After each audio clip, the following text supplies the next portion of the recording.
Hello, children and families. How are you? I hope you are really good. Today I'm bringing you another book in English, and this time I recommend it for children between 2 and 6 years old.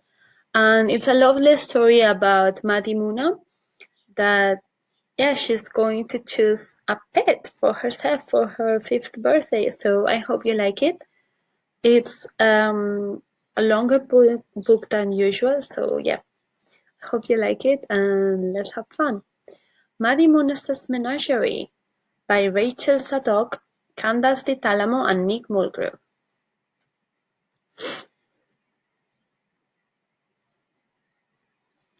My name is Maddy Moona, and today I'm turning 5.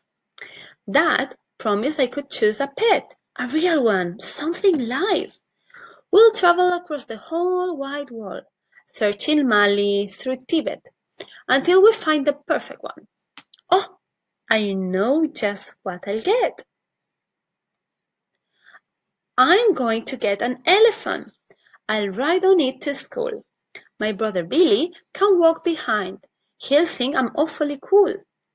But what if Ellie caught a cold? I guess she'd sneeze a lot. There is no tissue big enough to wipe up all that snot. I want a Nile crocodile sent to me by the pharaohs.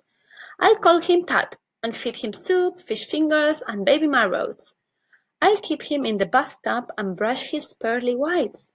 But what if flossing all those teeth takes me all day and night? Perhaps a pair of porcupines for games of robbers and cops.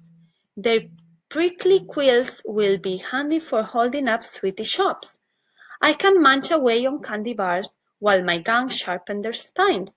But what if my sharp-shooting pals put me in the firing line? Maybe I need a stealthier plan. Let's clear out the store with funk. There isn't a smellier critter on earth. That's what I want, a skunk! But what if I can't go into the shop after Skunky has let off his stink? Sweets are no good for my teeth anyway. A rotten idea. I need to rethink. A rhino. The horns, the big stamping feet, the armor on both of its flanks. Billy would never chase me again. It would be my own personal tongue. But what if Billy raises his temper and Rhino goes on the rampage? Crash, bang, boom, the teacups, the plates. Now I'm grounded till I'm Granny's age. I need a beast to tame my brother, with teeth, sharp claws, and a roar. A lion! I could feed it biltong. Yes, a lion would settle the score. But a lion has a huge appetite. Skinny Billy won't satisfy. And once Brutus has a taste for us Moonas, he'll see me as Maddy stir-fry. Dad thinks I should choose a cuddlier pet. My parents are so hard to please. They want me to have a pet I can hug. A python? A python has squeeze. But if Snakey develops too much of a crush, he'll suffocate me with affection. To be honest, I just can't marry a snake, and reptiles can't handle rejection. No, reptiles aren't the way to go. I definitely need something taller.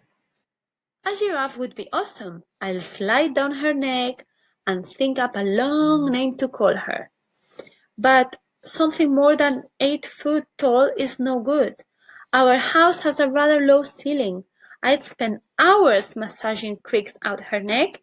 My fingers would lose all their feelings. None of these are the perfect pet. Oh what will I get? Those animals just don't work. None are my perfect partner in crime. I want something with fur, a pet who will follow. Oh wait, I know, a canine. My bandit is the biggest bark on the block.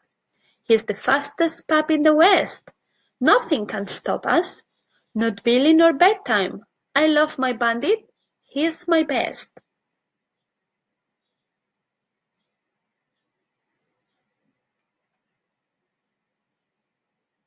And this is the end. I hope you like it. Let's have a look at the previous pages and let's recap what animals appear in the story and why doesn't she like them and what animals she chooses at the end. And let's have a think. Do you have any pet? If so, what's its name? And would you like to have another pet, or what pet would you choose instead of a dog? What do you think? So yeah, let's have a think about all these things and about the animals, and yeah, see you on the next video. Take care, okay? Bye bye.